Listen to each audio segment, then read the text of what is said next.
सदा बालरूपापि विघ्नाद्रिहन्त्री महादन्तिवक्त्रापि पञ्चास्यमाना विधीन्द्रादिमृग्या गणेशाभिधामे विधत्तां श्रियं कापि कल्याणमूर्तिः।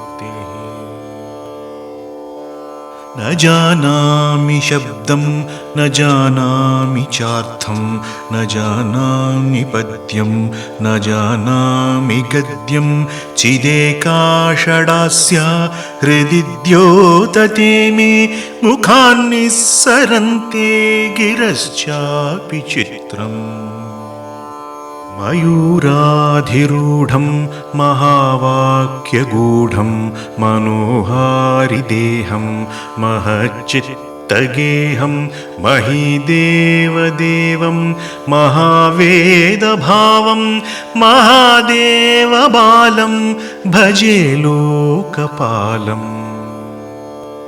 यदा सन्निधानं गतामानवामे भवाम्भोधिपारं गतास्ते तदैव इति व्यञ्जयन् सिन्धुतीरे य आस्ते तमीडे पवित्रं पराशक्तिपुत्रम्।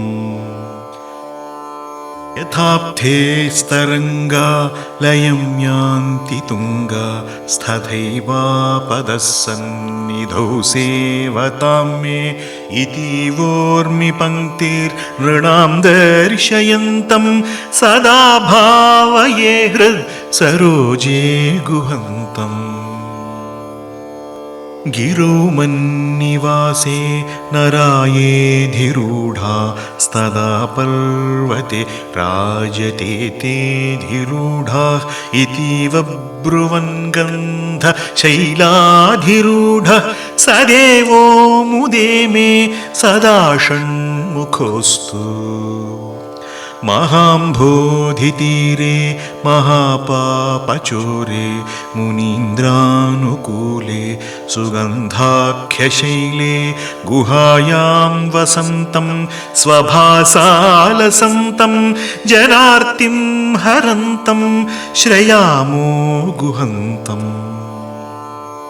लसद्वर्णगेहे नृणाङ्कामदोहे सुमस्तोमसञ्छन्नमाणिक्यमञ्चे समुद्यत्सहस्रार्कतुल्यप्रकाशं सदा भावये कार्तिकेयं सुरेशम्।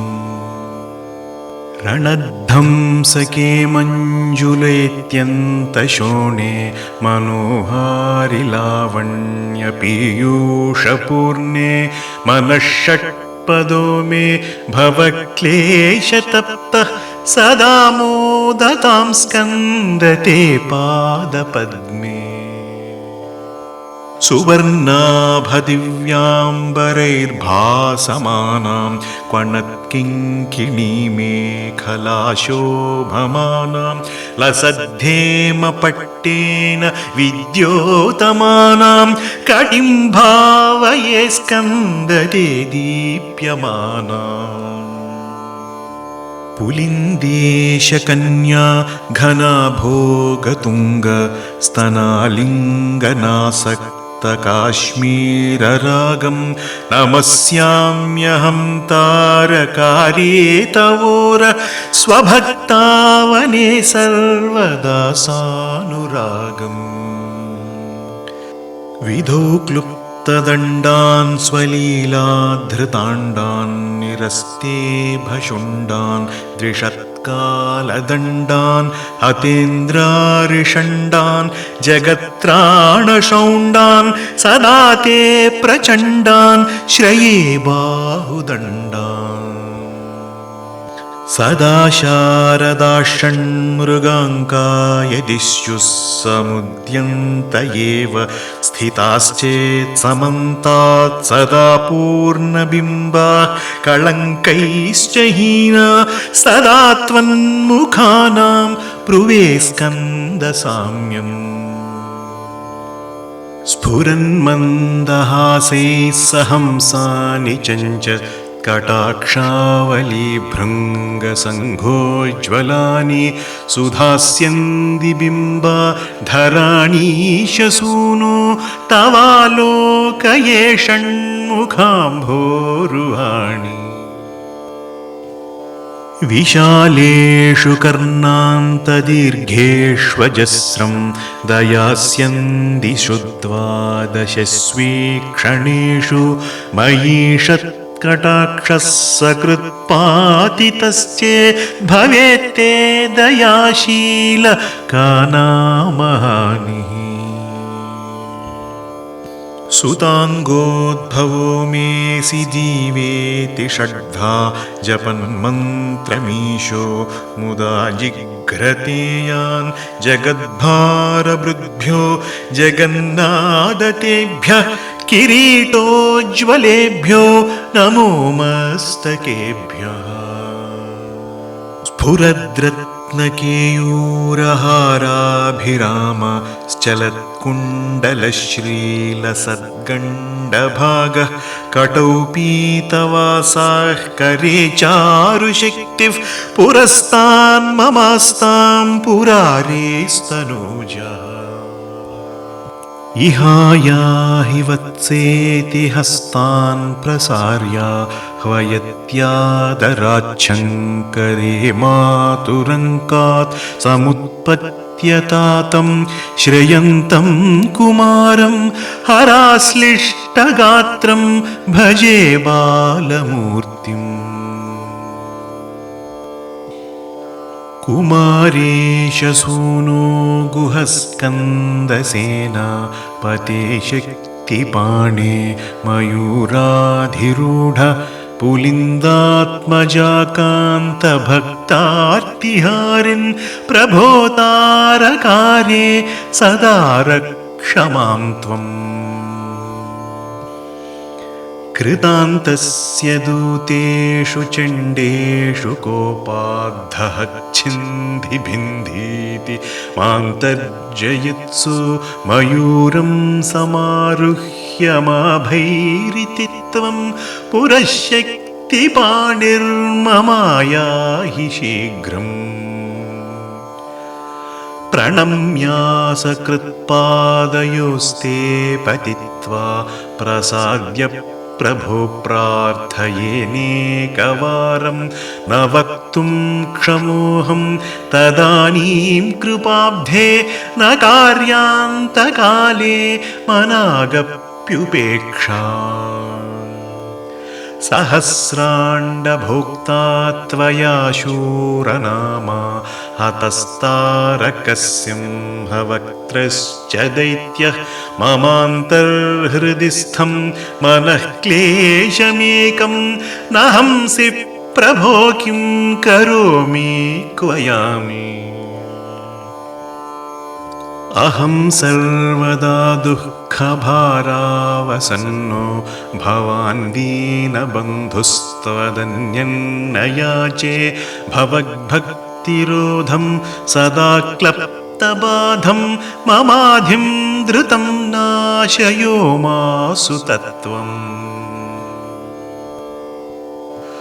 अपस्मारकुष्ठक्षयार्शः प्रमेय ज्वरोन्मादगुल्मादिरोगा महान्तः पिशाचाश्च सर्वे भवत्पत्रभूतिं विलोक्य क्षणात्तारकारे द्रवन्ते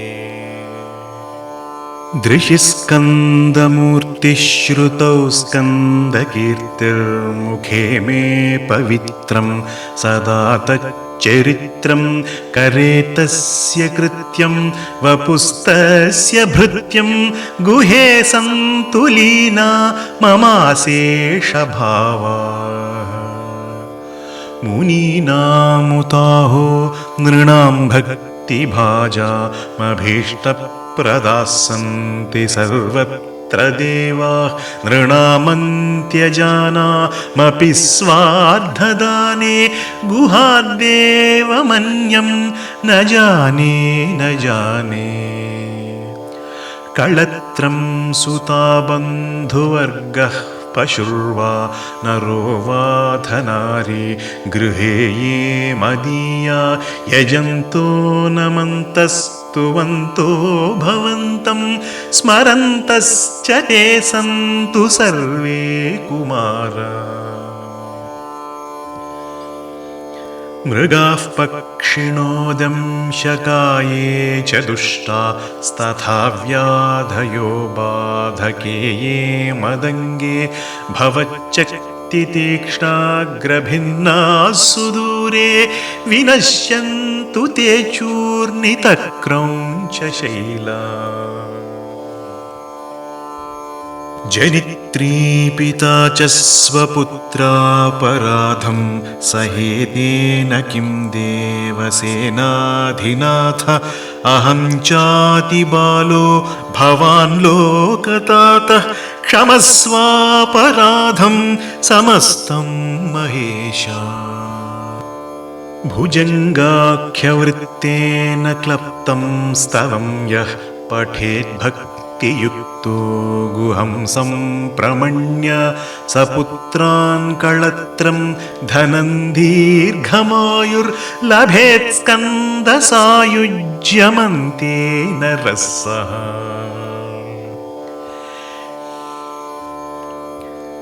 इति श्रीमत्परमहंसपरिव्राजकाचार्यस्य श्रीगोविन्दभगवत्पूज्यपादशिष्यस्य श्रीमच्छङ्करभगवतः कृतो श्रीसुब्रह्मण्यभुजङ्गम्